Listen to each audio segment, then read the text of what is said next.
Hey, what's up, everybody? You are chilling with Breeze, and here we chill, whatever that look like. It might be podcast, and it may be me alone speaking to you guys about a topic. It may be me doing a review. It's everything I'm into. So if you come chilling with Breeze, just know you into what I'm into. And if you into what I'm into, what that makes you one of Breezy's. So love that, accept that. I'm with you. I'm a great friend. I don't break relationships. Welcome, everybody. Welcome. Thank y'all for tuning in. Now, today, I seen it was a live stream on Kamala's. Let me take this off the screen first. My bad. But it's a live stream going on right now, and it's of Kamala Harris, and it's titled "Kamala Harris Speech Live." U.S. Vice President's keynote speech live. It's on CNN News 18, and I just want to check it out. Just watch it a little bit and try to give my take on it. Um, y'all will learn where I stand at sooner or later, but we ain't gonna ruin it just yet. So you guys are tuned in. Sit and enjoy the show with me. I can get a little entertainment. I can get a little entertaining. You know, let me use it. Here we go. Okay. Okay, let me put that back up there. Let's watch it now. We believe in our country. We believe in its promise of freedom. And the American people believe Hey, in real the quick. One thing I just noticed as soon as I came on, look at the comment section. Look at the chat box. Look like a lot of bots. Um, lock up Trump. Lock up Trump. Felon. Ditto. Ditto. Well, this is all the same person. My bad. I thought I saw something. Let's go back to it. I mess promise up. of freedom. So we are in the fight.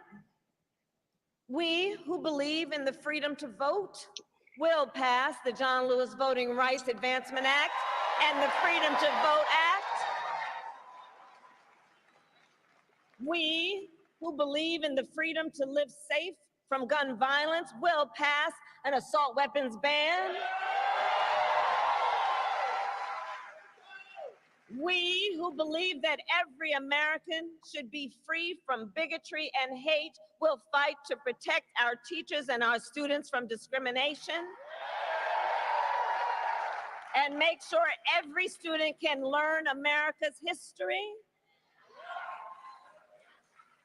And we who believe in reproductive freedom will restore the freedom of a woman to make decisions about her own body and not have her government telling her what to do.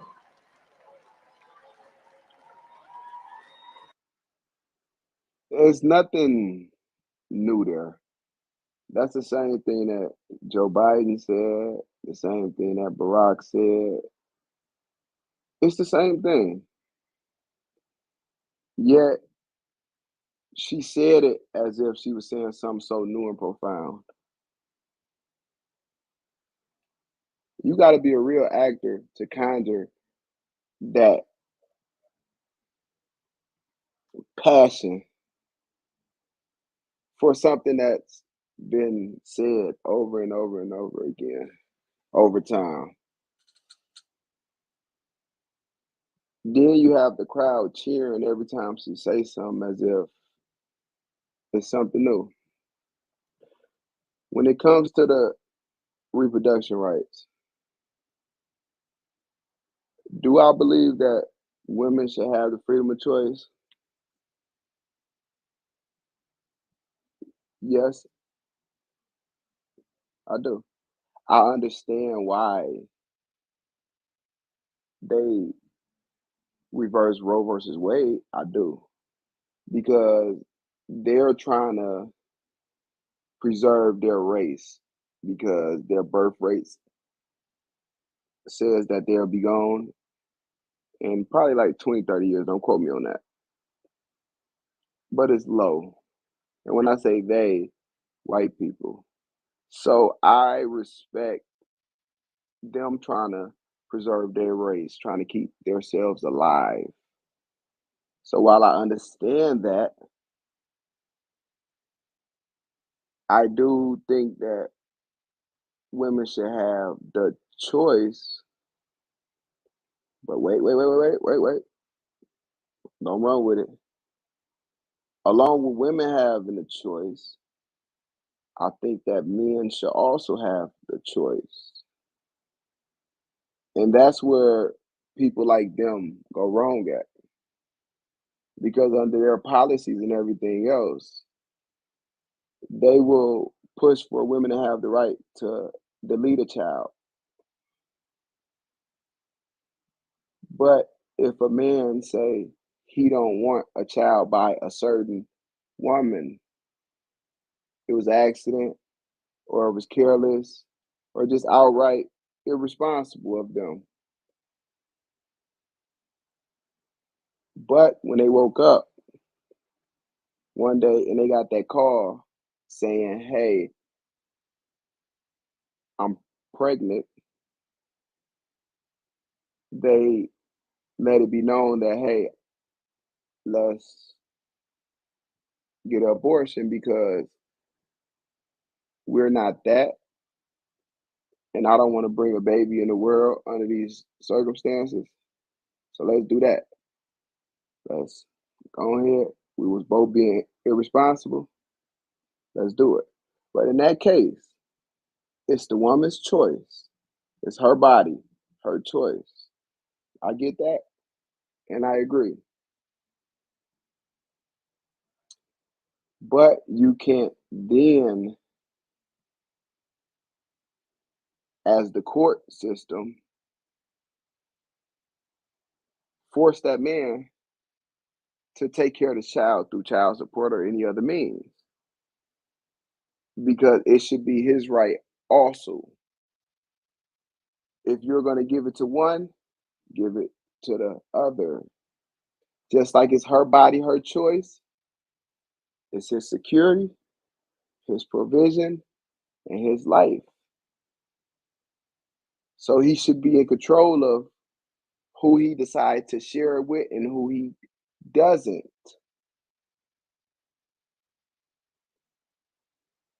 Doesn't don't sound right with it, but I think it was right with it. Hmm. But we gonna continue. Let's continue. Let me know. Let me know what y'all think about what I just said too. By the way, let me know because I'm just saying if we gonna go for equal rights and just equality overall, that's fine. I just think it needs to be equal across the board. Let's not keep this the normalization of women get everything that they want, need, desire, even don't need, but they still get it in the name of equality. Then on the flip side, their counterpart get the opposite. We can't continue to have men who needs to be the strength, the leaders of the family and this nation receiving the short end of the stick. I get it, it builds character. I preach to men, hey, work on your discipline. I'm working on mine. I fall short. We all do it. Nobody's perfect. So I get that it builds character and all that, but nonetheless, it's unfair. Equality is supposed to be fair. It's not fair. So let me know. Let me know what y'all think about that. And talk to me. Um, I'm with y'all. I do like to see and hear other people's perspective on the topic. So let me know. Let me know something. How we gonna continue?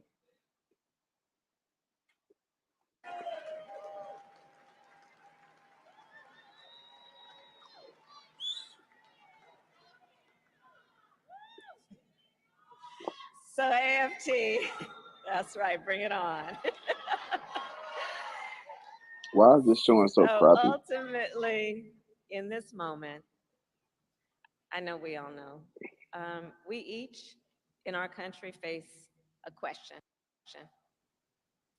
That question being, what I guess it's kind crappy of country do we want to live in? video for A a country of crappy freedom, VP. compassion, Now it's froze. and rule Now it's froze. Our computer don't of even want to law, hear this. or a country of chaos, fear, and hate? The beauty of our democracy It is is that we froze. each have the power to answer that question when we Let me vote. stop this. When we vote. When we vote. Our students from Okay, here we go. discrimination, and make sure every student can learn America's history. And when she said protect our students from discrimination and and the right for every student to learn American history, she's only talking about one group, the LBGT. It's only one group that she's talking about. I didn't want to say that. And we who believe in reproductive freedom will restore the freedom of a woman to make decisions about her own body and not have her government telling her what to do.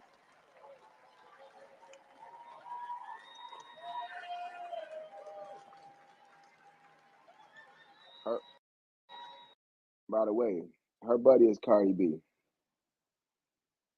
who admitted herself without nobody asking. Y'all know how they be having the memes and they say nobody and then her. Cardi B admitted to drugging and drugging,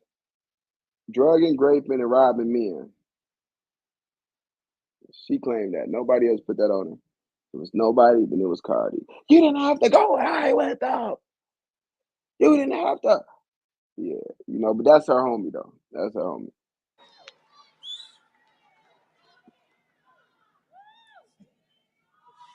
So AFT, that's right, bring it on.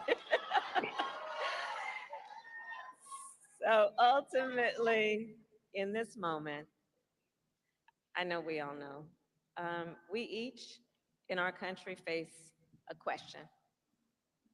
That question being, what kind of country do we want to live in? A country of freedom, compassion, and rule of law, or a country of chaos, fear, and hate? The beauty of our democracy is that we each have the power to answer that question when we vote. And Why when is we it steady freezing? Let me go back because she said something. I want to address this, but why is it steady freezing?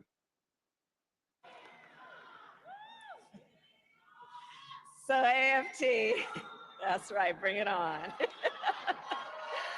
And then doing all this laughing, So you ain't said nothing ultimately, funny. in this moment, I know we all know, we each We don't know. in our country face a question. What's the question? That Let's hear it. question being, what kind of country do we want to live in? A country of freedom. Okay. Okay, I'm gonna answer that. You're not gonna answer it for me, Camilla. You asked me a question. What type of country do I want to live in? I want to live in a country that's free from conditioning my sons to accept the LBGT as normal to the point where it's okay if they be there or not. I'm gonna speak for kids. Mine know better. But that's the type of country I want to live in. I want to live in a country where the government don't control us, don't manipulate our minds. That's the type of country I want to live in. I want to live in a country where freedom of speech, when it's promised, it is upheld. Because within y'all regimen, we can't speak against certain groups or it will be consequences as far as if you work for somebody or if you're on YouTube, right? It's consequences that come with it. Um, I don't want the government choosing what public schools teach because y'all didn't go to school to be teachers and y'all can't run a simple bank. I want to live in a country where there's opportunity for the actual citizens of that country and not just for immigrants and damn sure not for illegal immigrants. I want to live in a country where they say, hey, look, when you go out there, make sure you twist the unlock thing on the back on the door. You can go out, right? Yeah, twist the unlock thing. Twist the unlock the door. Twist it, and then twist both of the handles like this so it can unlock on the outside.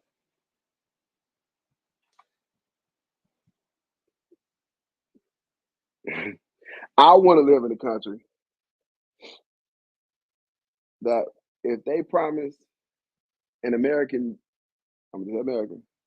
I want to live in America where in an America where if they promise an American dream, that I'm able to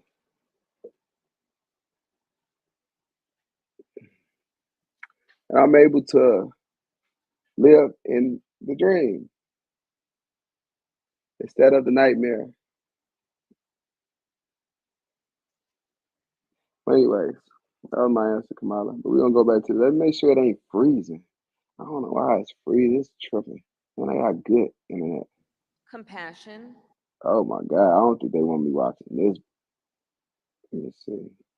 Advancement Act and the Freedom to Vote Act. We who believe in the freedom to live safe from gun violence will pass an assault weapons ban. An assault weapons ban. We who believe that every American should be free from bigotry and hate will fight to protect our teachers and our students from discrimination and make sure every student can learn America's history. And we who believe in reproductive freedom will restore the freedom of a woman to make decisions about her own body and not have her government telling her what to do. And the crowd goes crazy. And the crowd goes crazy. And the crowd goes crazy. So AFT, that's right, bring it on. So ultimately, in this moment, I know we all know, we each in our country face a question. That question being, what kind of country do we want to live in? A country of freedom, I don't know why. and rule of law. I don't know why it's doing this, y'all. I don't understand. But let's look up some more stuff because I don't know. It's tripping. Let's stay on YouTube. Let's type in Kamala Harris.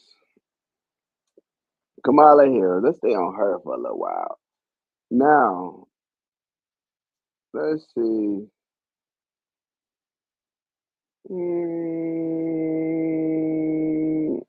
Okay. Let's look at some Kamala Harris interviews. I have seen a number of them. She's not that bright. Let me see. Won't do no 60 minutes. Uh, let's see her and Charlemagne. Let's see. Let me see. Let's see her and Charlemagne. The God. How you spell Charlemagne? Charlemagne, whatever it is. It'll get it right and figure it out. Let's see.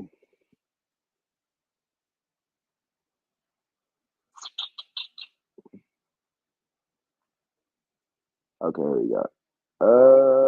Comedy Central. Oh, that's I'm very Fox. pleased to have joining me for a God's honest conversation, the Vice President of the United States of America, Kamala Harris. Kamala Harris. Hey, Charlemagne. Good to be with you. My first question is a question that after the pandemic, when I ask, I expect a real answer. You know, and just up front, Charlemagne got to do this stuff, man. Charlemagne have to bring the Democrats on there because the Democrats got large stakes in the entertainment industry. You know, that's why if y'all haven't noticed, like a lot of entertainers always push the Democrats, even though the entertainers their audience don't agree or don't benefit from the Democrats, but they always push it because one thing people gotta learn about entertainers, you have to look at an entertainer. There's no disrespect. Right? I make music myself. I'm not it. I wouldn't consider myself. I can't entertain, but I'm not in the entertainment industry. But I can entertain, but I would be in control of my own narrative. But y'all have to, when y'all think of entertainer, y'all gotta think of the professional clowns, right? I know right now they damn near extinct, but their job was to entertain. They was the entertainment, the show. So that's artists, that's entertainers, and it is such thing as the entertainment industry. Therefore, there are owners who control. Sometimes they control the narrative that's being pushed. In this case, all the time. So I just want to give y'all a heads up. Charlamagne have to, but he be sneaking his little shots in there. So let's see. Answer, okay? You ready? Okay. How are you? Oh, thank you for that. And I know you really mean it. I am well. I am well. I am blessed. You know, there is a lot of good that we can and have done, and I feel energized about continuing to get the work done. So thank you, and my family as well, and that's all I could hope for. So thank you for asking. Let's talk about some of that work because, you know, it's people like me that were motivated to vote for you, and we feel as if you've disappeared. If not disappeared, been silenced. Is that the case? Not at Yes, all. it is, and I said this. She has been silent. After they got elected, she disappeared. And right now, today, she's back and running for president. And she has ruined it early. I'm gonna show y'all that too. Oh, I mean, even this week, there were two things that actually more than that I'm extremely proud of that has been the product of months and months of work. One, something you and I have discussed before, the issue of maternal health. So I brought the issue of maternal health to the front stage of the White House for the first time, talking about what you and I have talked about, that Black women are 3 to 4 times more likely to die in connection with childbirth, Native women twice as likely to die, rural women 60% more likely. And we talked about it in terms of, look, this is an issue that needs to be addressed both in terms of the racial bias in the medical health profession, but also we need to address it in terms of the fact that after a woman gives birth to another human being, it's not right to say she's only going to get 60 days of coverage through Medicaid, for what she might need in terms of postpartum treatment, whether it be depression or just exams. So we're saying let's extend it for a year. Dealing with an issue that uniquely affects Black women, fibroids. You know, we don't talk about this stuff publicly, but Black women know that it is a real issue in terms of their health and their life. So we're bringing that to the public stage, and this has been the product of work I've been doing for many years, even before I got to the White House, but bringing it to the stage. Another issue, I just did an event yesterday about lead pipes. Well, look at the issue of lead pipes. What we know is that especially our children who are in public housing and public schools are more likely to be exposed to lead in paint and in pipes. And so we've put through our infrastructure bill a lot of resources into saying, let's clean up those pipes. Let's save the health of our children. And why? Because I've met mothers and fathers all over the country, from Michigan to... And why, Kamala? Why? Because that's your job. That's your duty. Ohio, all over the country, who talk about the fact that when they turn on that tap, they are afraid that when they fill that glass of water, they may be filling it with poison. And so we're dealing with that because you know why? For our children, half of children under the age of 6, Charlemagne, in America are exposed or are at threat of being exposed to lead. That can stunt their growth. It could have permanent damage in terms of their mental capacity to be educated and literally create brain damage in some cases. What else have we done? Well, I've been working for a long time on saying Black folks need access to capital. Everybody needs access to capital. In particular, when we looked at the pandemic, how many of our small businesses could not survive the pandemic because they did not have the kind of financial support they need. So I just announced what we are doing that is about the $12 billion I got from the Senate, and extending that money to invest in minority-owned businesses, knowing that we have great entrepreneurs in our community who just need access to capital. When minorities get mentioned, Black people don't benefit. And need to stop being told that they're unbankable when in fact they are brilliant and are doing great things in the community.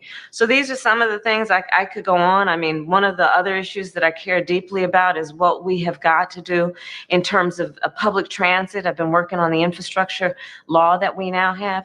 You know, Black folks as commuters, as workers, are 4 times more likely than other workers to go to work on the bus or on the train, on public transit. And we need to improve that. Again, I've been talking with folks around the country. I know personally from having, you know, been a bus rider, that what you see is that in underserved communities, folks are more likely to have to transfer to get to work because there aren't adequate bus lines coming into their community. I know that when you are 5 minutes or even 2 minutes late to catch the bus, in certain communities, you might have to wait a whole hour for the next one to come through, which means you're an hour late for work and may be looking at pay dock or maybe even losing your job. So these are big issues. They take a lot of time. And I'm about saying, let's take on the tough issues, but let's do the hard work, which is not just about giving a speech, but it's about actually getting the job done. Absolutely. You know, you get a lot of criticism. You know, more criticism than any VP I've seen in recent memory, but there's nothing you've done on your worst day as VP that compares to, you know, Mike Pence's worst day as VP, but you seem to get crucified for every little thing in the media. Why do you think that is? Well, I appreciate you asking the question, but let me just tell you something.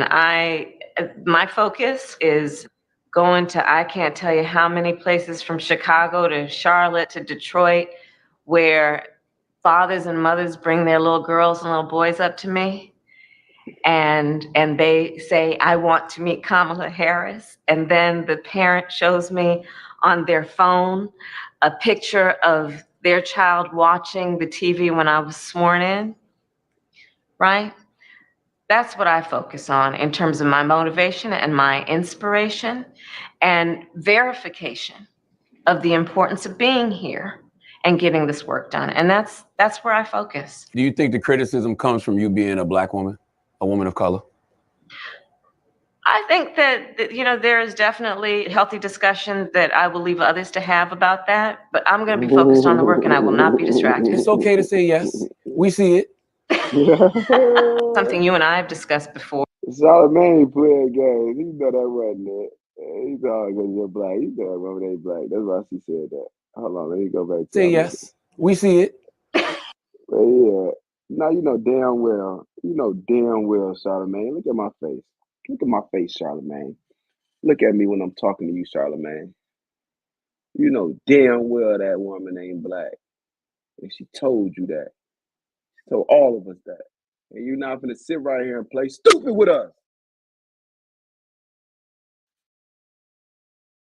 Playing with us, Charlamagne. But we send baby back up there. It's okay. Now, I know you wanted to speak on the Build Back Better plan too, but you know, it seems like once again, Senator Joe Manchin is stopping progress on that. Why? Well, look, Build Back Better is something that the president and I care deeply about. It was our original idea. Even when we were campaigning, it's about saying, look, if first of all, the cost of living is too expensive for too many people. It has been this way even before the pandemic. And we need to bring the cost of living down. So Build Back Better is saying, let's bring the cost of childcare down. That working families shouldn't have to pay more than 7% of their income in childcare. We're saying prescription drugs are too expensive. We know, you and I know, I have family members who have diabetes. It's too expensive to pay for insulin, and insulin is the only thing that can save a diabetes. Did she really just say, you and I have family who deal with diabetes? Oh my. I'm not even, yeah, whatever. Diabetic's life. And so we're saying bring down the cost so that folks wouldn't have to pay more than $35 a month for their insulin. We're talking is ruining this country. The stuff he's holding up progress on are hurting people. They're hurting black people.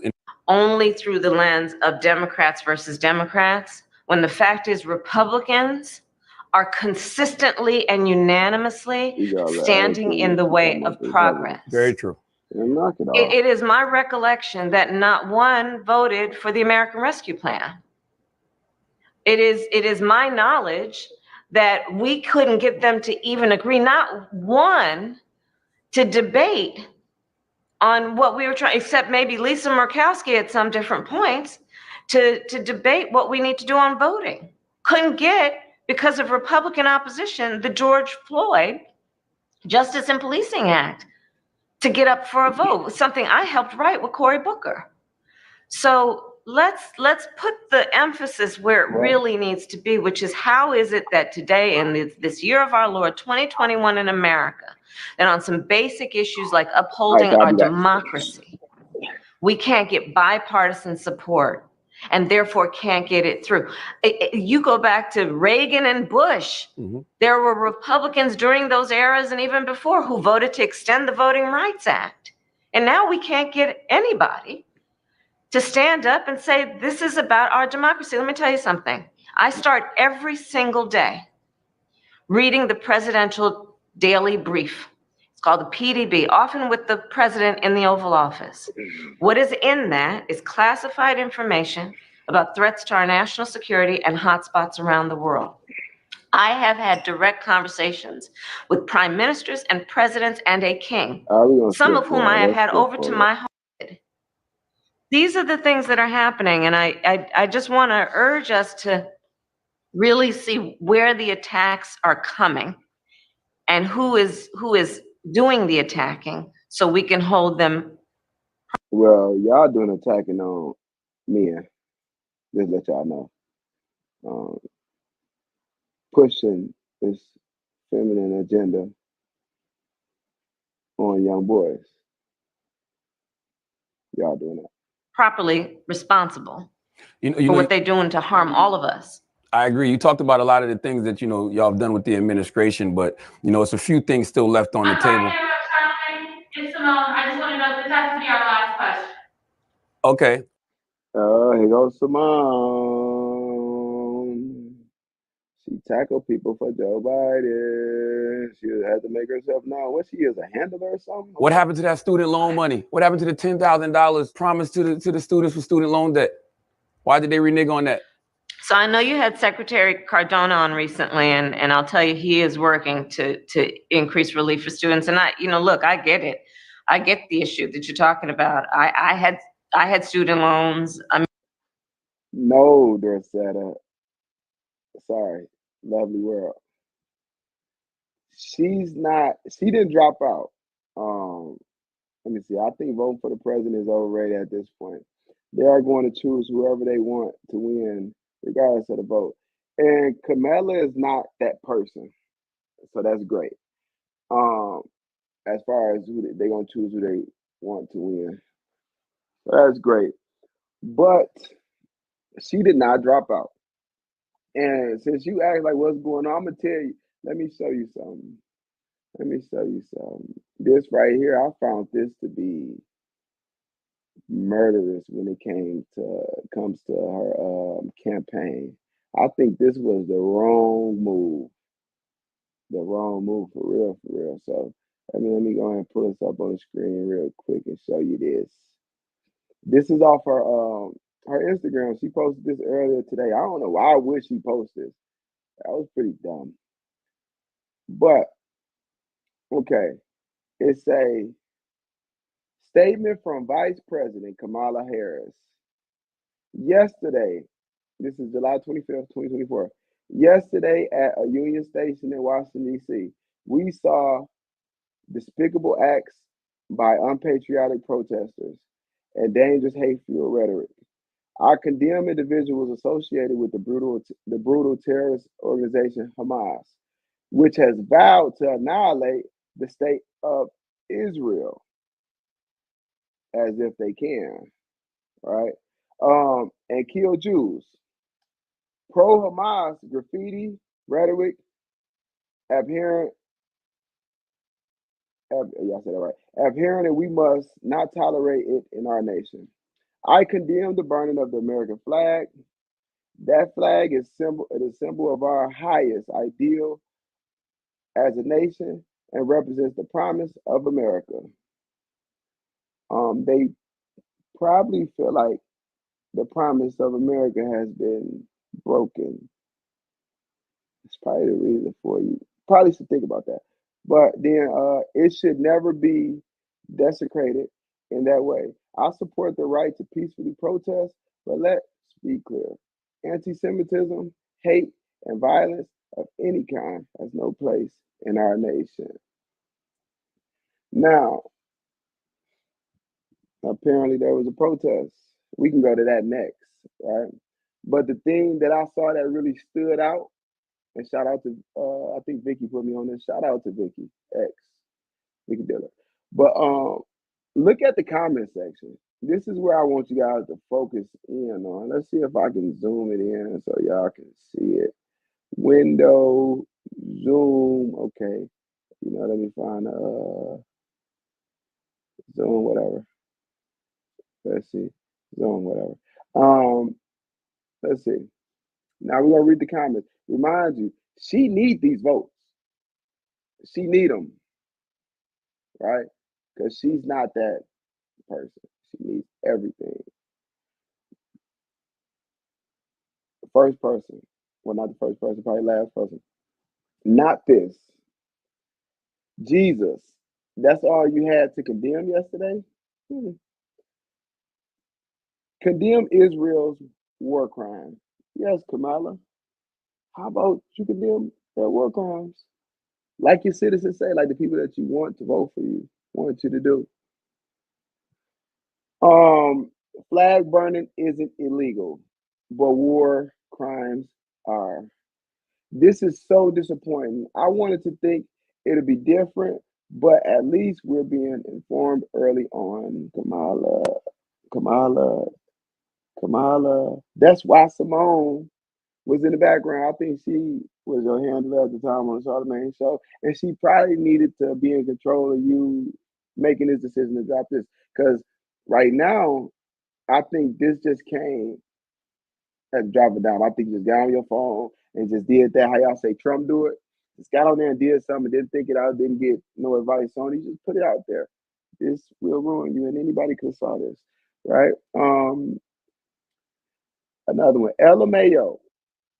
You're a effing mess. Up yourself. Whatever that means, up yourself, it just sounds bad. You lost me. This is disgusting. Another one.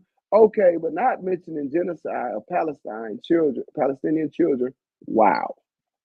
I totally agree. Totally agree. And so is everybody else. Retard. I would also appreciate you condemning the war criminal who spoke before Congress yesterday. Another one. Mark my words. The new face of genocide is going to be a Black and Indian woman. But get rid of the Black because she told y'all she wasn't Black. That's what I want people to understand and remember. She said, I am Indian descent. Boom. As a former DA, you think you might have heard of Texas versus Johnson. Flag burning is a protected right of free speech, but I know you are only in support of that right when it suits you. You are a shield for APAC and a cog in the system. If you actually care for marginalized people, you wouldn't be meeting with a war criminal in private. Grow a backbone. And on top of that, Israel, representatives of Israel said that the young Black community is the biggest threat to Israel. That was their words, not mine. Y'all have to look it up. I believe it. Let me find her name for y'all. Just look it up. Let me see.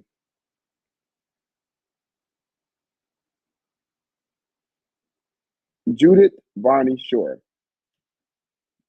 She was a consul for Israel, but she stated that the young Black community is their biggest threat. She stated that in Atlanta. But yet and still, this so-called all of a sudden Black woman is supporting them. And so did the Black Caucus. Literally days after she made that statement, they went to Israel and met with Netanyahu. But let's continue. I want to read a couple more of these comments because it just show how much of an idiot she is. Grow a backbone. But it's not pro-Hamas. It's pro-Palestine. Facts. Stop twisting people's words of people's agenda and what they are standing up for. It don't work with people who understand that I'm standing up for this. You can't trick the people who are actually doing the work into believing that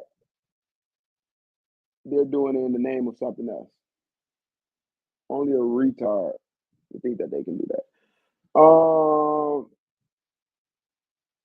Here you go. More of the same, sadly. Let me see. There's a lot of comments, and like most of them disagree with her, and it just gets me because why would you do that? I mean, I didn't think you was gonna win, but why would you do that? Here go another one. Not this. Condemn Israel's war crime. Jesus, that's all you had to condemn. Flag burning is illegal, but war crimes are. Am I reading the same thing? Okay, I'm gonna go down some. Okay. Oh, did it go? It went up. Okay. How are these statements always just condemning one side? That's fine. And not condemning the actual genocide that people are here to protest. Genocide is evil. Colonialism is evil. White supremacy is evil. It's evil when these terrorists revenge our communities on this soil. as it is when it disenfranchises populations around the world. These are the values that we need to hear unequivocally. Unequivocally. You're supposed to be the voice of the people. You're not the voice of the people. You're the voice of AIPAC. I like that I kept on reading because that's it. And that's what you got to understand. You didn't even get picked to represent the Democrats yet, which I don't think you ever make it there. But listen to that right there. I'm going to end it with that right there. I'm going to end it with that. You're supposed to be the voice of the people. Instead, what do the Democrat want to do? Be the voice for the people, control the people, tell the people what to think, how to think, when not to think. Then shame them when they think independently. And I'm an independent thinker and an independent voter. You're supposed to be a voice for the people. You're not a voice for the people, you're a voice for AIPAC, and AIPAC is a voice for Israel, which is not America. That's not Illinois. That's not Texas. That's not Georgia. It's not Florida. It's not Nebraska. It's not Iowa. It's not Tennessee. And the list goes on and on and on and on and on. How are you a voice for an organization that's the voice for a foreign nation? And then you condemn us when we're just here to say, hey, let's stop the genocide and let's stop giving them our money. We got people here that need help. So that's my thing with it. But yeah, Kamala really is an idiot. But let's see. I want to go to some different stuff now. Let's see. Well, let's take it back to YouTube.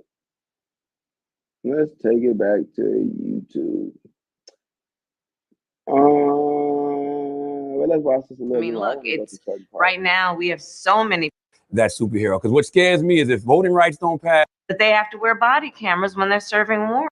And the reality is because the issues are too serious and they impact everybody every day. And I agree with you. They're very serious. Who's the superhero that's going to speak against Joe Manchin? No. I want to know who's the real president of this country.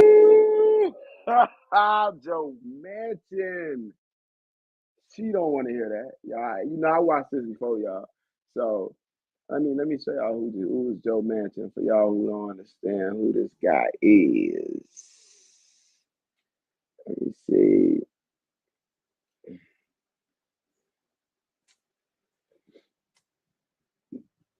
A United States Senator. All right. Wisconsin. This is who? All right. This is who. Now, watch this. It has to be some truth to what Charlemagne is asking or, whatever. Let's go. Country, is it Joe Biden or Joe Manchin? Against Joe Manchin, no. I want to know who's the real president of this country. Is it Joe Biden or Joe Manchin?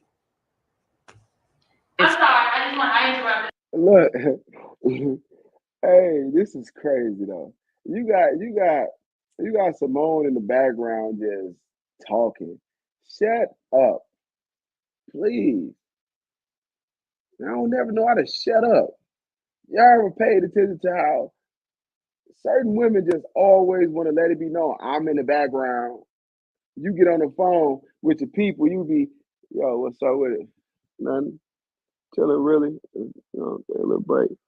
Next you go, in the background noise just got a lot of noise to make all of a sudden. Yeah, I ain't said a word before you got on the phone. Just gotta let it be known I'm here. Shut the fuck up. Shut up. I want to hear your ass talking. Go tackle somebody. But anyway, let's get right to the video. That shit get annoying. Imagine them being in the White House around this country. Every time she pop up, the president pop up to speak, you got this up in the background. Ghetto. I want to see them running no country. Yeah, they got going on. Let's see. But I don't think the vice president can hear you. It's Simone. I'm so It's sorry, Simone. Charlamagne. We You have gotta to say, wrap. She can hear me. We'll wrap up. You hear him? she said she can have something. She can see me. Let's see. Let's go back. Let's go back. It's Simone. I'm so sorry, Charlamagne. We have to wrap. She can hear me. We'll wrap up. You hear him? Can you hear me now? Can hear me. We'll wrap up. Let me see what he's I want to know who's the real president of this country. Is it Joe Biden or Joe Manchin?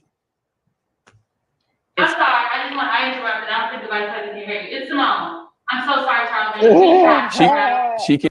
She just said, I don't think she can hear you. Right when she was like, I don't think she can hear you. She been hearing them the whole interview. No, you didn't want her to answer that question. You didn't want her to respond because you know she's not prepared to speak to that. Because Charlamagne's supposed to be on their side. What are you doing, Charlamagne? Let's see, let's start it. Whatever. I'm gonna let it go a little bit more now. A little longer. We only got a little piece to go. We're gonna get past this. Can hear me. She said she can hear me. Can you hear me now? Can you hear me, Madam Vice So President? I'm sorry. You got it wrap. So I'm sorry to interrupt. They're acting like they can't hear me. I can hear you. Oh, so who's the I real? can hear you. So who's the real president of this country? Is it Joe Manchin or Joe Biden, Madam Vice President? Come on, Charlamagne. I really, Come on. It's Joe Biden. I can't tell sometimes. No. It's Joe Biden. And don't start talking like a Republican about asking whether or not he's president. Do you think Joe Manchin is a problem? Y'all see that energy? I had to stop. My bad, y'all. I had to stop. You see that energy? She stood up. Come on now. Come on now, Charlamagne. Don't start acting like a Republican. Damn, a Republican a race? Ask a question.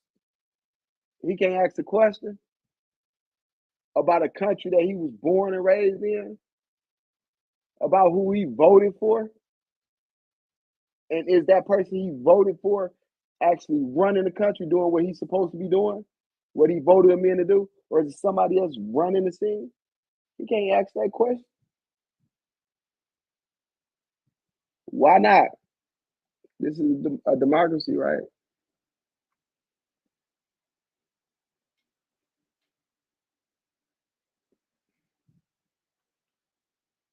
It's Joe Biden, and I'm vice president, and my name is Kamala Harris. And the reality is, because we are in office, we do the things like the child tax credit, which is going to reduce Black child poverty by 50%, on track to do that.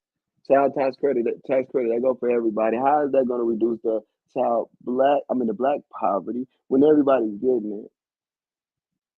Not slow. That we do things that are about saying that our Department of Justice is going to do these investigations and require that we end chokeholds and have body cameras. It is the work of saying we're going to get lead out of pipes and paint because our babies are suffering because of that. It is the work of saying people who ride public transit deserve the same kind of dignity that anybody else does. So let's improve that system.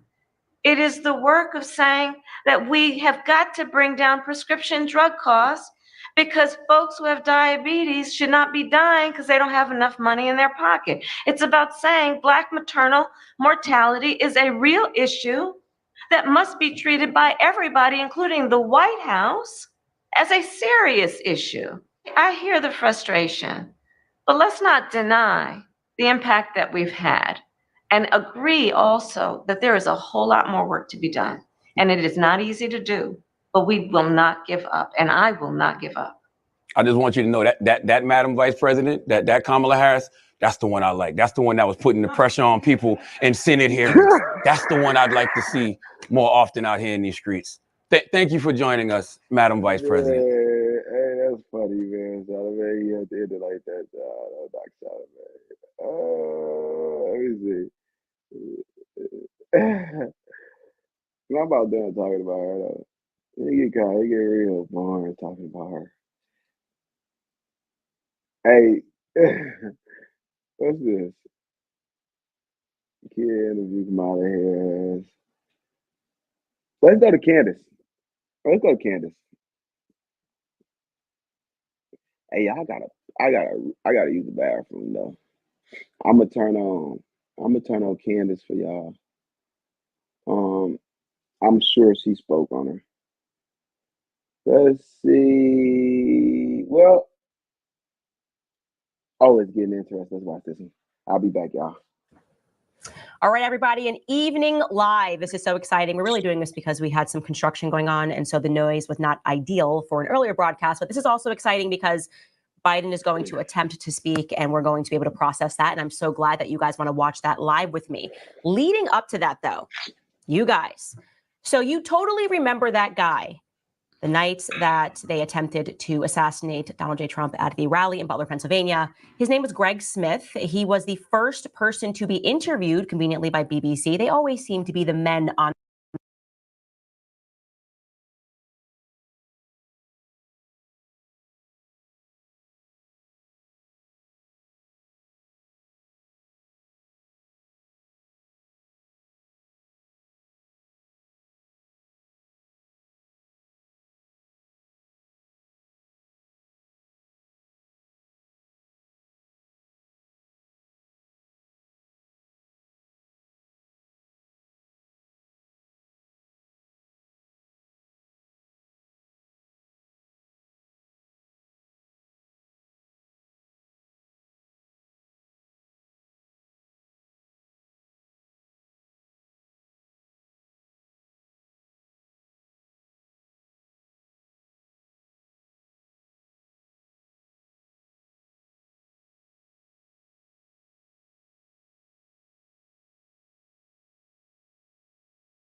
All right, my bad, y'all.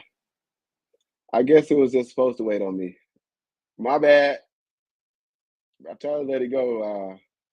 Whatever. That just mean y'all love me. the scene when these terrible terroristic tragedies take place. And you remember him. I'm showing you a photo here right now. He's got the MAGA hat on, and I think that MAGA hat has fake hair attached to it. That's not his real hair, and it's orange. And he was incredulous. You'll recall the interview. He was just going, "There's just no way this is happening." I watched the guy. I watched the shooter climb up. I signaled to the Secret Service. I signaled to the local police, and nobody did anything. Well, then I thought to myself, isn't it weird that we haven't heard from Greg Smith since? Is that not an odd thing that we have not heard from Greg Smith since? Has any reporter or journalist done their duty and attempted to reach out to Greg Smith for a longer format interview? That is interesting. I didn't even think about that. And so I sent a tweet out, hey, if anybody knows who Greg Smith is or where Greg Smith is, I would love to get in touch. And guess what? I got in touch with him immediately. So it certainly was not that difficult to get in touch with Greg Smith. Of course, what's actually going on is that they're trying to memory hole what has happened. They want to move on quickly. They want to talk about Kamala Harris. They want to talk about protests in D.C. They want to talk about Bibi Netanyahu. Anything, please, anything, except for what happened that night when some people got caught trying to inspire a civil war and probably an even larger war. So what happened when I got in touch with Greg Smith? Well, I asked him a very particular question. I said, Greg, was there anything that the media was intentionally leaving out about the shootings? Surely you communicated what you saw, and you probably saw a lot more than you even presented that night to us. Surely they followed up with you. Was there something that you saw that they are not telling the American people? And he immediately said, yes. So I'm going to tell you guys what he told me. It's quite shocking. We're going to go through this. We are not. I'm glad I clicked on Candace, y'all. I'm glad I clicked on Candace Owens. She's great. She's great at what she do. She might be one of the greatest investigative journalists that we have. Let's see. Not going to let this go. Consider me the Nancy Grace of the Trump assassination attempt, because I'm telling you, I'm not going to let this one fly. That's what we have coming up tonight on Candace.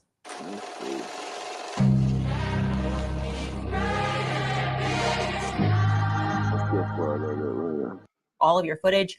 And here's what he told me. He told me, no, but the state police did that night. He said that night he sat in a police cruiser for hours and gave his testimony about what exactly it is that he saw. He said he even drew them a map. Physically, he drew a map as he was in the car. Here's where the shooter was. Here's where this was, blah, blah, blah, blah, blah. He also communicated to me that there was an unknown person who chose not to identify himself that also sat along in the police cruiser. Said he and his friends suspected that it might have been a Fed, but that person chose not to identify themselves again. And so when I asked that question, was there any information that the media seems to not be communicating that you saw that night? Here's what he said. He said, yeah, Candace, there is. It's the portion where I made it very clear that there was also a Fed of some description that was armed with a gun in a second-story building that was about 15 to 20 yards behind Thomas Matthew Crooks. So if Thomas Matthew Crooks is here, he's saying that 15 to 20 yards at a higher range, at a higher story rather, sat a Fed throughout the building in the actual. Oh, wow. Wow. Wow. So us thinking they was only near Trump, they were behind. So therefore, they saw this man climb up on the roof. Y'all saw that. That's y'all job. Y'all have to secure the perimeter. And somehow, everybody just seemed to forget that any of this even happened. Nobody's talking about the shooting now. But let's go back to it. Let's see. Really sent me this diagram I'm about to show you so that I could see what he was talking about. I said, I can't believe this. I can't believe I've heard stories about a second-story building that there may have. So if y'all look at the video, right, this is where the attempted assassin, this is where the assassin was at, right, on this building right here. Two other windows on the second floor facing the assassin right here. They will be over here in this area, in this window. Two-story building where presumably the team was in. Guy with arm sleeve tattoos. Okay. So this is the visual, guys. Just pay attention to that. I don't know what's coming next. I didn't watch it. There have been some Feds. It has not been clear to me that this was just 15 to 20 yards behind Matthew Thomas Crooks, right? So take a look at this. Take a look at this diagram that I'm showing you right now. You can see, and he is pointing, those are the two windows where the feds, he is alleging, a fed, one singular fed, was in that window, and he very much, as you can see, would have had access to the assassin, the would-be assassin, rather. So what happened here? I said, how are you certain that that person was in fact a fed? He said, well, because me and my friends, while we were drinking, we were looking up and we were going, oh, hey, it makes sense that this fed is in the building. And they noticed that he had a sleeve tattoo.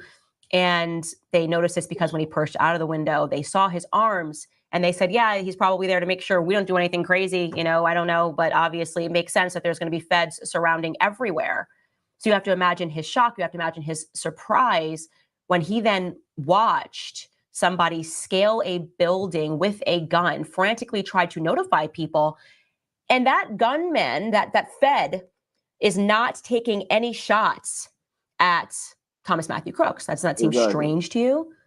Very. It's also strange to me. What in my head, I thought this is kind of weird, because didn't we just watch Kimberly Cheadle testify that there were no feds, or rather, she said there was no Secret Service that were in a perimeter in front of the shooter, the would-be assassin? Let's run that back. It was actually when AOC was questioning Kim Cheadle. Take a listen.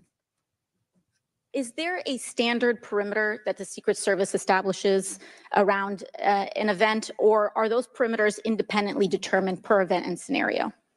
There is no standard. Every event and every venue is different and treated as such. So each event has a different perimeter that is established depending on the logistics of that event. Now, you established earlier that the building upon which the shooter operated from was outside of that established perimeter, correct, for the Butler, Pennsylvania event? It was outside of our secure perimeter, yes. Now, that building was, I believe, 500. How far away was that building from the president? It was approximately 200 yards. 200 yards. Now,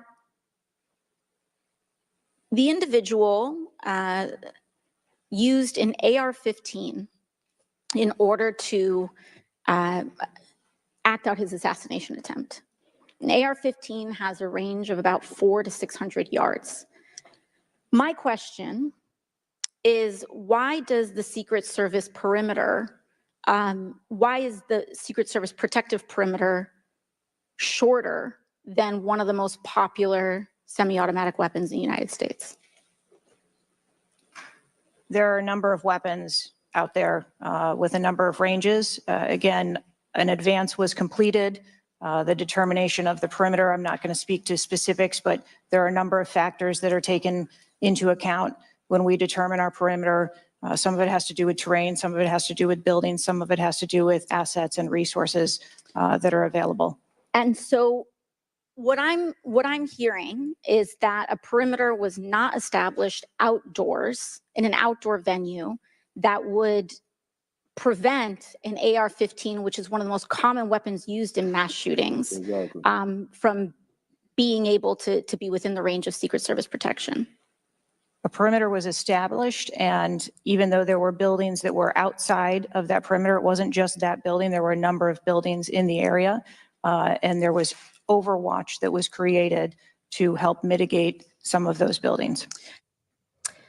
So now I'll tell you why that's important, because there have been a lot of people that have said, like, yes, there was multiple shooters. And by the way, these aren't people on the internet that are developing conspiracy theories. This is CNN. They're already trying to memory hold this, but the day after the shooting, they confirmed that there were 3 different shooters.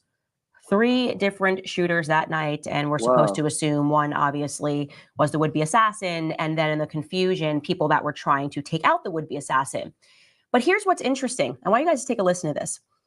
Some people have pointed out, and for those of you who know how to shoot, perhaps you hunt, that it's quite strange that when TMZ presented footage of Matthew Crooks taking the shots from the rooftop, he had no kickback.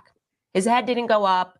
You don't see his arm go back when he fires the first shot. So I'm going to show you that. Now, again, we can't establish that for a fact. It's taken on an iPhone. Maybe it's grainy footage, and therefore we can't be certain if it didn't capture it. But I'm going to tell you, we slowed this down a few times, and I want you to look at this very closely because I've looked at it about 200 times today, and I am telling you, I do not see a kickback. Take a look at this. That's him up top.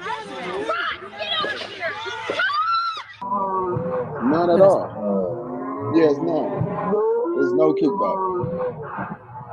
There's no kickback. Yeah. Yeah, I'm saying that like I just brought that to y'all, but nah, for real though.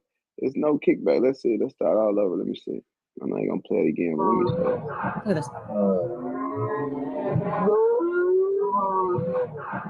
None at all.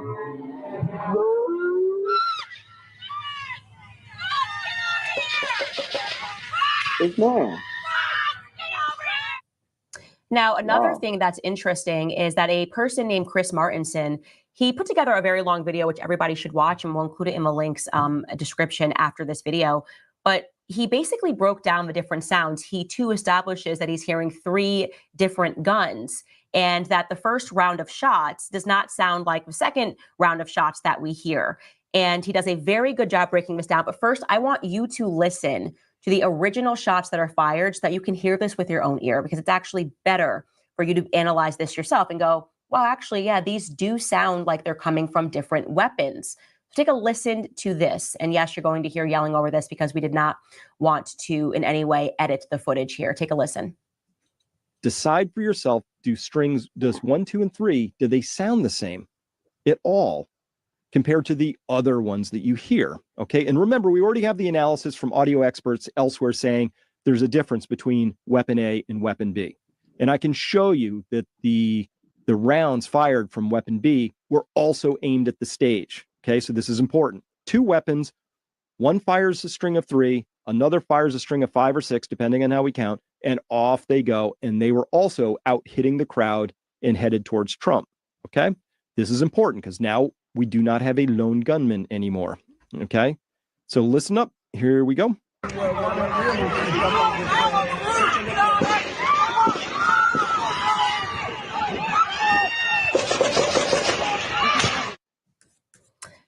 Okay, so that's very interesting, right? You hear the first 3 shots, and then you hear a very quick round of shots, and they definitely do not sound the same. So I'm going to allow this guy again to break down those distinctive sounds that you're hearing, because it's just undeniable. That wasn't the shots coming back. Wouldn't the first 3 shots be from the shooter, and then the ones coming back would be from, well, they did say one person from the Secret Service shot, whatever. Let's see. That we're hearing different weapons, and that would suggest that someone else was shooting. And again, there is a theory circulating that someone else took that first shot at Trump and was merely doing that in order to then be able to hoist the blame onto Matthew Crooks. Take a listen. So we're going to take a closer look at the blue, the red, the blacks here and listen to these things. But once again, let's just listen very carefully, and we'll go back and forth until you're certain of this yourself. Here's just the first 3 shots from that video. I haven't done anything, no audio. I haven't done any enhancements. This is both of these video audio pieces are exactly pulled straight from the video itself. Nothing else. I haven't boosted any. I haven't done any filtering. Raw files. Okay. So, and by the way, every instinct in me was to try and minimize all the screaming, but I was like, nope. That just add, like, what did you do? And then there's questions. These are raw files. Here's 1, 2, and 3 to start. Okay, listen to that again. And one more time. Okay, now let's listen to the next string. Ooh. Yeah. Maybe my ear not that good, but it sounds the same to me. But just maybe my ear not that good. What y'all think? Like, and be honest. Y'all think they sound different? I don't. But if y'all say it, I'm going with y'all. Hear that? So 6 sounds different to me, but here's an interesting thing. Maybe that last 1, 2, and 3, besides being muffled and further away, it doesn't have echoes. Here we have, this is a shot here, this one, this peak. Oh, darn it, I don't have my thing up again. Here we go. So this here is a shot. This is an echo. Very clearly an echo, and a shot in an echo, and a shot in an echo. So this is actually critical evidence, because you hear that, there's echoes coming off. So that also allows us, again, to analyze where was this gun. But first up, we just have an absolutely different sound between the first 3. There's no echo. It's much further away. It's more muffled. It's just not in the same place at all. But these next ones, very different sound, totally different weapons. Okay. Yeah. Oh, full yeah. stop. Okay. We have 2 separate weapons. Plus, we have no weapons. echoes coming off of the first 3, and then we do have echoes coming off of the next set.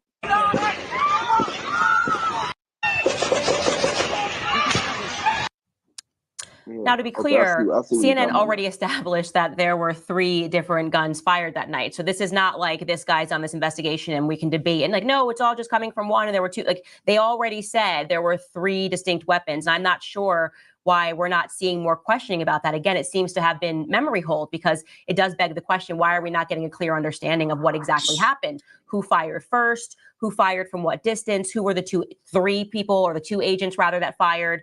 And then, as you speak to people that are very familiar with guns, one such person on the PBD podcast who I'm friends with, Vinny Oshana, and he obviously served, he begins to speak, and he was an expert shooter, by the way. He begins to speak about how he perceived those acoustics as somebody who is very familiar with guns. I just want you to take a listen. Now, again, to be clear, this is just Vinny's theory, but I think it's an interesting one. What I want you to tell me is, when you're hearing these sounds and echoes and boom, boom, boom. 3 different guns. Boom, boom, boom, boom, boom, boom. Yes. How do you, as a shooter who's heard, how many shots have you heard in your life? How many weapons have you shot in your life? Think about all those moments of going and representing your unit in the Air Force as a professional shooter, going to contests. You were going all over the country, right? Competing. That sound, what does that sound mean to you? Well, for the first pow is somebody that's looking down a sight, breathing, because like there's 2 types of shots: inhale, pull, easy trigger squeeze, and then there's some people do it on the exhale. That's the first 2 sounded like someone that knows like what they're doing. The other one was just pop, pop, pop, pop, pop. It might have been a rifle, it might not have even been a rifle. And then the last one, sounds like a high-powered rifle, like a kill shot. That's the last one. So what do you guys think?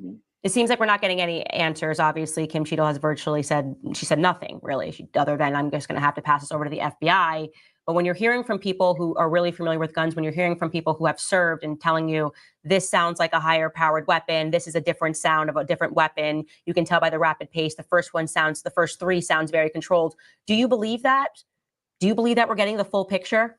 Well, let me tell you the most surprising thing that Greg Smith told me. He told me that, again, all he saw in those windows was the person when he leaned out who was in that 2nd story window. He only saw one person, which I find to be quite a person in that window, and they saw his sleeve tattoo.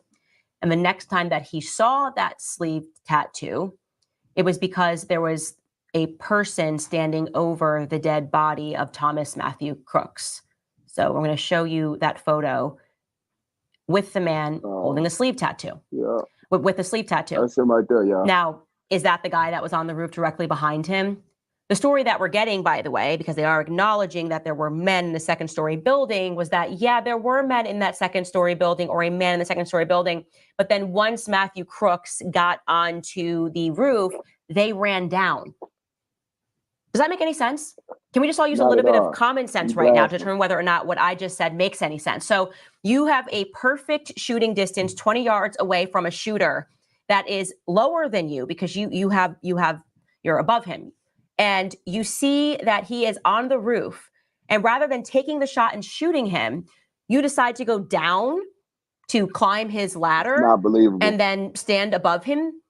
Again, we are just not getting the full picture here. And it's very obvious that they want us to move on. I have given you my theory. I believe that the state attempted to assassinate Donald J. Trump in order to hoist us into the next world war. I've been saying this for months on my show, and I think people are now coming around to the fact that I have been correct. I've been saying this for longer. I've been saying this on my old show. And I really agree with that. I agree with that wholeheartedly because the way that the demo, let me put me back on the big screen real quick. I'll say I agree with it because the way that the Democrats has been running things has been under like a divide and conquer. And the Democrats seem to love war. And I think like anything else, if you fall in love with something or just share the space with something so long, you kind of become that and you don't see the boundaries. The boundaries become endless or non-existent, right? They created the war amongst sexes, and I think with the recent shooting of Sanya Massey, I think that they will use that. Already understand that they can't win just the cause for the war among sexes. Understand that black men and overall is voting left, right? Right, Trump. They are willing to destroy the whole thing. It's them or nothing. And I believe that. So I just wanted to point that out. I definitely believe her wholeheartedly. I was just talking about this yesterday on the podcast.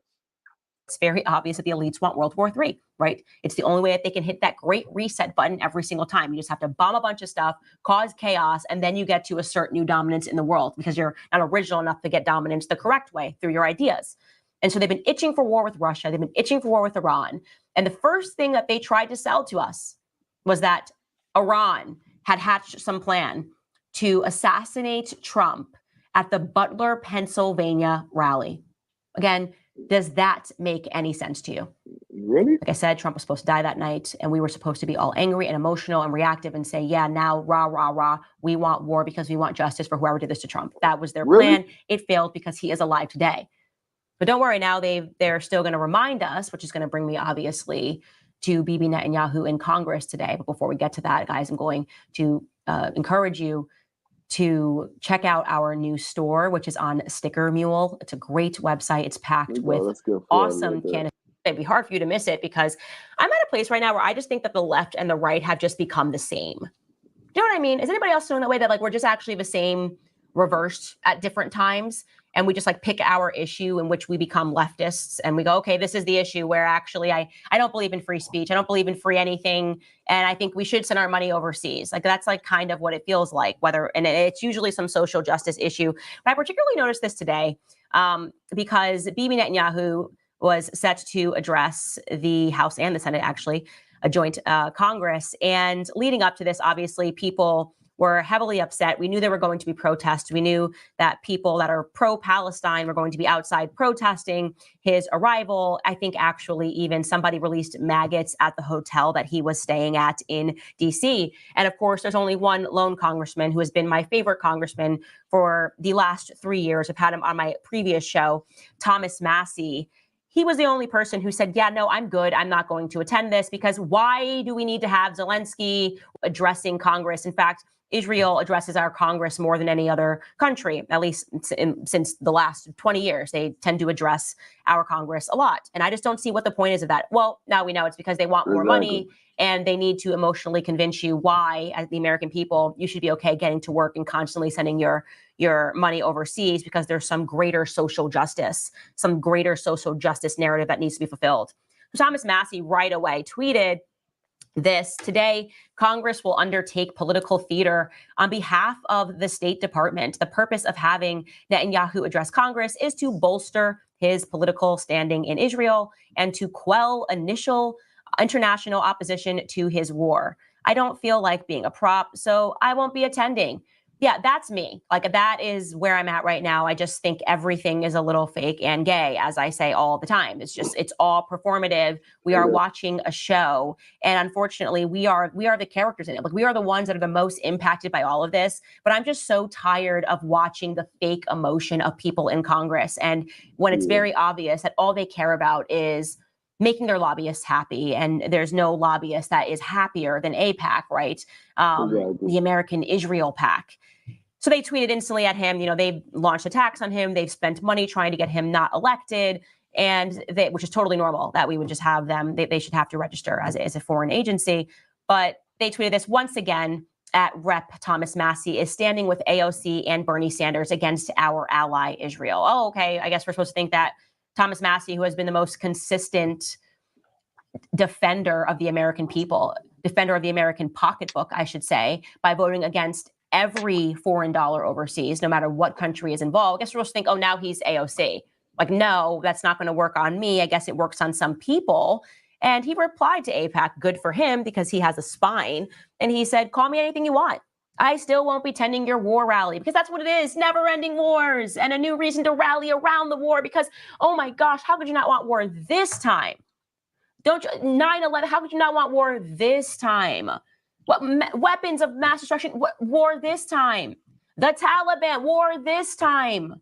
Zelensky, Russia, Putin, bad war. How could you not? Look at the Ukrainians. Look at the amount of flags that people are putting in their ex bios. How could you not feel something when they put that little flag in their bio? You monster. War just this time.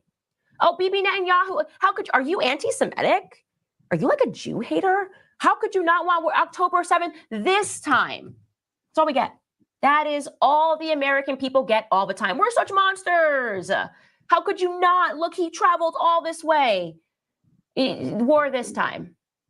Like I said, everybody's feckless. So they just get in line. They do what they want because they're fearful. Maybe they got blackmailed on some weird pornography website, captured, and now they're scared. And so they just vote according to how they're told to vote. We know that there are blackmail rings in DC. So there's a little bit of that going on. Then there's just people who love the money that's just pouring into their coffers from AIPAC, every other lobby group, big pharma. Get the vaccine. It really works. No, what really works is the fact that you're able to spend the money that you're getting to tell people to get the vaccine.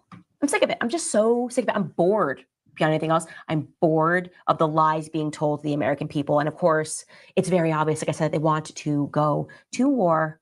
And that is why Bibi Netanyahu made sure to remind us when he took the stage that Iran almost killed Trump. Oh yeah, he knows that. Apparently he must be in on these meetings, these briefings. And if you want proof that it was Iran who was behind that assassination attempt on Trump, well, I will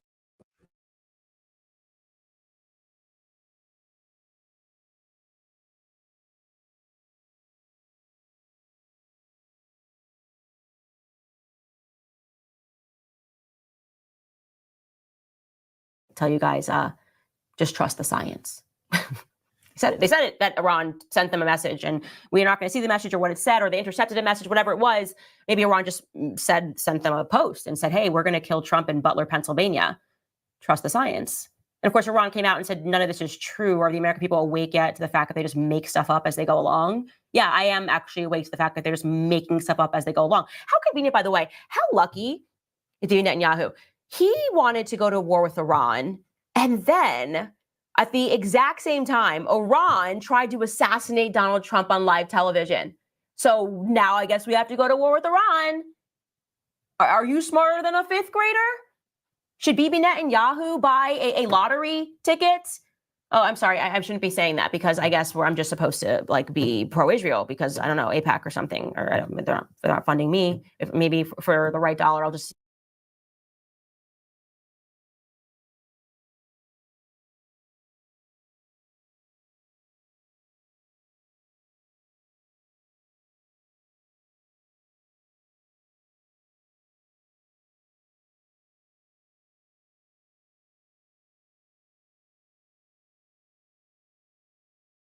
say all the stuff that the right says and the same stuff that the left says. And it's all so sickening. You should be sickened, and you should be especially sickened that their excuse for all of this is just to call you names. You're a terrorist sympathizer, a Putin sympathizer, a Putin puppet, an anti-Semite. Anyways, guys, I got to stop ranting because Biden is about to speak. Let's cut to Biden. Tonight from behind the resolute desk in the Oval Office. In this sacred space, I'm surrounded by portraits of extraordinary American presidents. Thomas Jefferson wrote the immortal words that guide this nation. George Washington who showed us presidents are not kings. Abraham Lincoln, who implored us to reject malice. Franklin Roosevelt, who inspired us to reject fear. I revere this office, but I love my country more. Are you For the noticing his honor of lips my are not life matching? to serve as your president. But in the defense of democracy, which is at stake, I think it's more important than any title. Are you guys seeing what I'm seeing? I draw strength and I find joy in working for the American Like lips task, are not matching the words coming out of him. perfecting our union.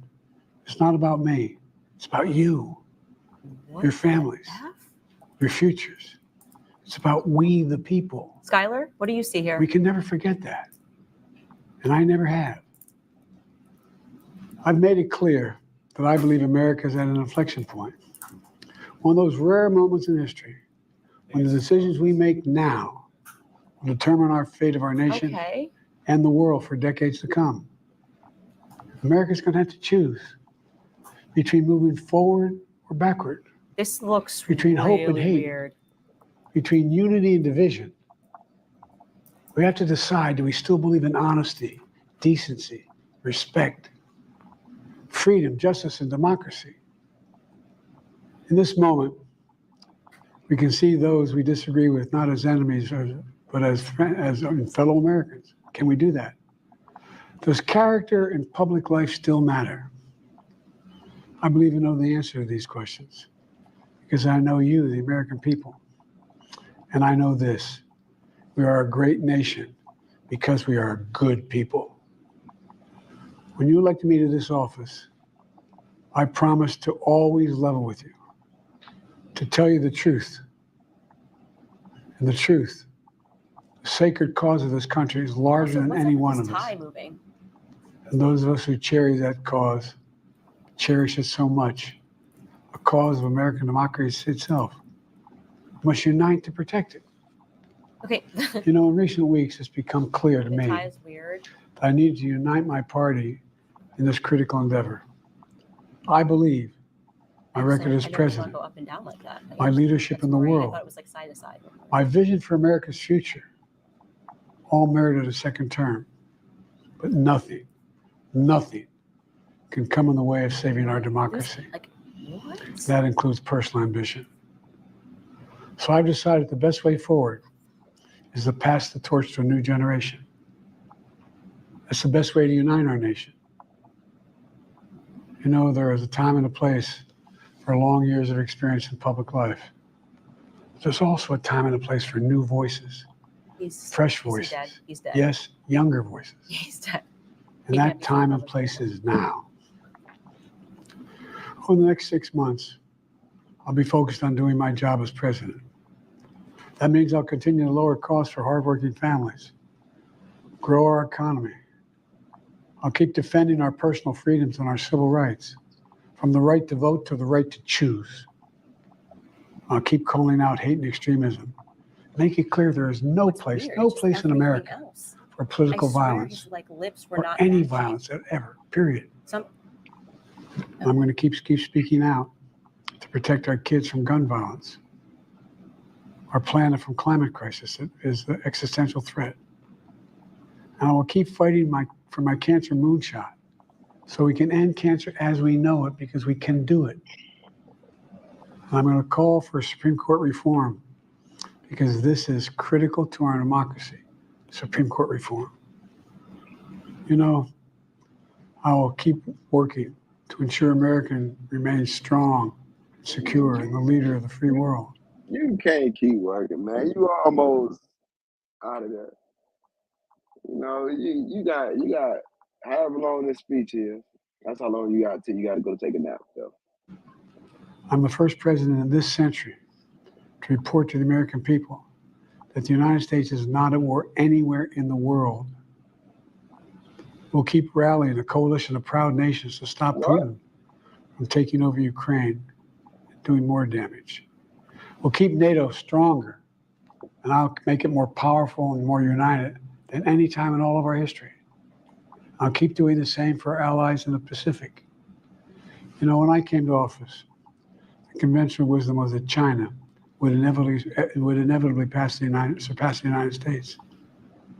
That's not the case anymore. And I'm going to keep working to end the war in Gaza, bring home all the hostages, to bring peace and security to the Middle East and end this war. And believe shouldn't be still.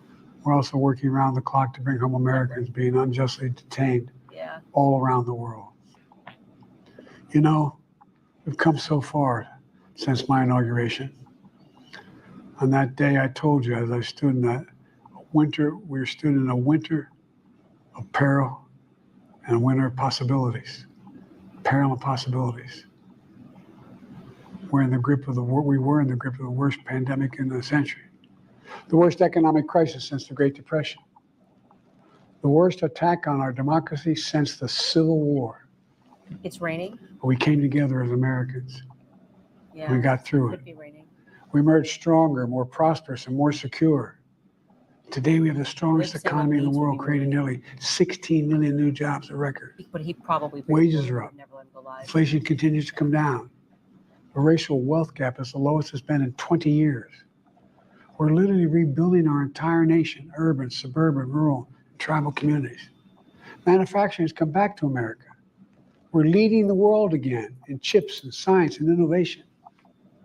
We finally beat Big Pharma after all these years to lower the cost of prescription drugs for seniors. And I'm going to keep fighting to make sure we lower the cost for everyone, not just seniors. More people have health care today in America than ever before. And I signed one of the most significant laws helping millions of veterans and their families who are exposed to toxic materials. You know, most significant climate law ever in the history of the world. The first major gun safety law in 30 years.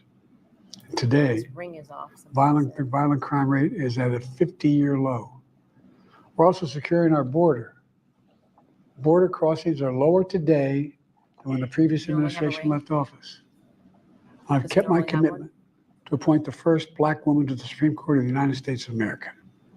I also kept my commitment to have an administration that looks like America and be a president for all Americans. That's what I've done.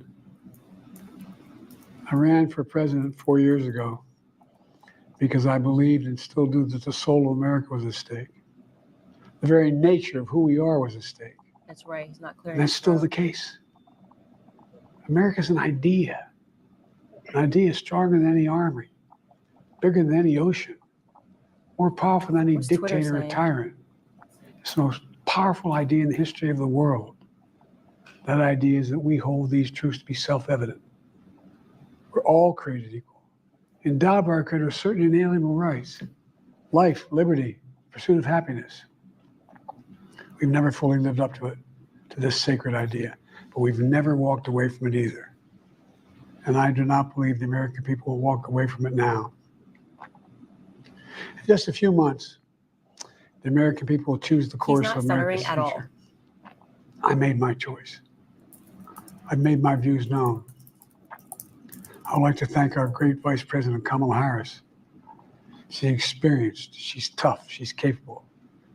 She's been an incredible partner to me and a leader for our country.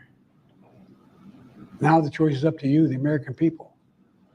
When you make that choice, remember the words of Benjamin Franklin's hanging on my wall here in the Oval Office, alongside the busts of Dr. King and Rosa Parks and Cesar Chavez. Oh, wow. When Ben Franklin was asked, as he emerged from the convention going on, whether the founders have given America a monarchy or republic, Franklin's response was a republic, if you can keep it. A republic, if you can keep it. Whether we keep our republic is now in your hands. My fellow Americans, it's been the privilege of my life to serve this nation for over 50 years. Nowhere else on earth could a kid with a stutter, from modest beginnings in Scranton, Pennsylvania, Claymont, Delaware, one day sit behind the resolute desk in the Oval Office as President of the United States. But here I am. That's what's so special about America. We're a nation of promise and possibilities, of dreamers and doers, of ordinary Americans doing extraordinary things. I've given my heart and my soul to our nation, like so many others. I've been blessed a million times in return with the love and support of the American people. I hope you have some idea how grateful I am to all of you. The great thing about America is here, kings and dictators do not rule, the people do. History is in your hands. This is The just power not is his in your normal, hands. like, I mean, The idea of even America in a straight lies in your teleprompter hands. read, he always has a typo. Yeah, she right though. He's going too smooth with it. He's too smooth with it. This is not the Joe we know. Oh, do you know what I mean? You just have to keep faith. Keep the faith. And remember who we are. We're the United States of America. And there's simply nothing beyond our capacity when we do it together.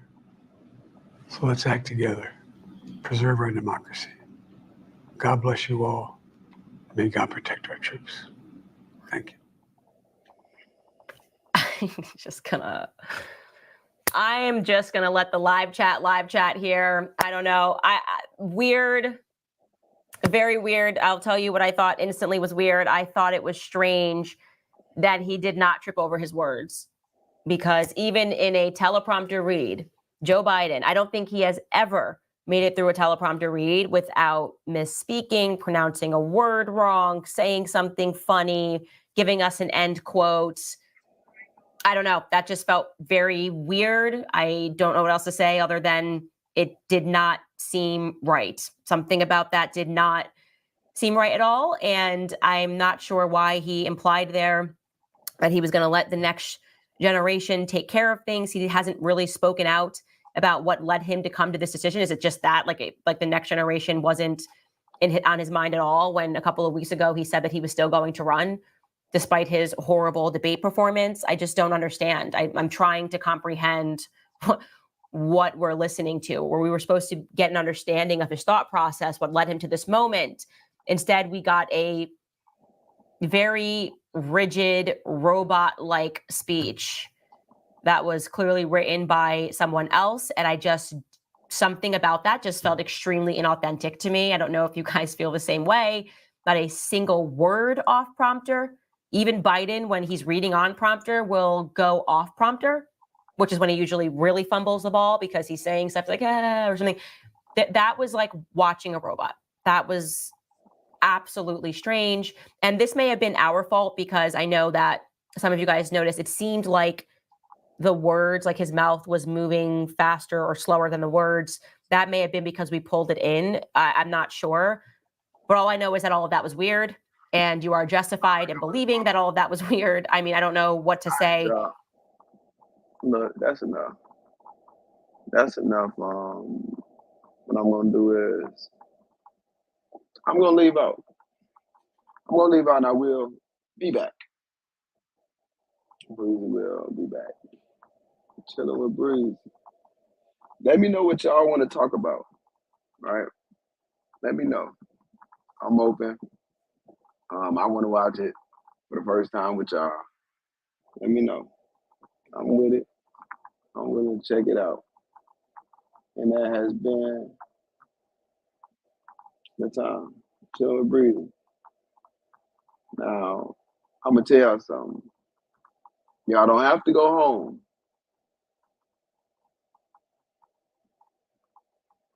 But y'all either have to go to sleep on the couch over there.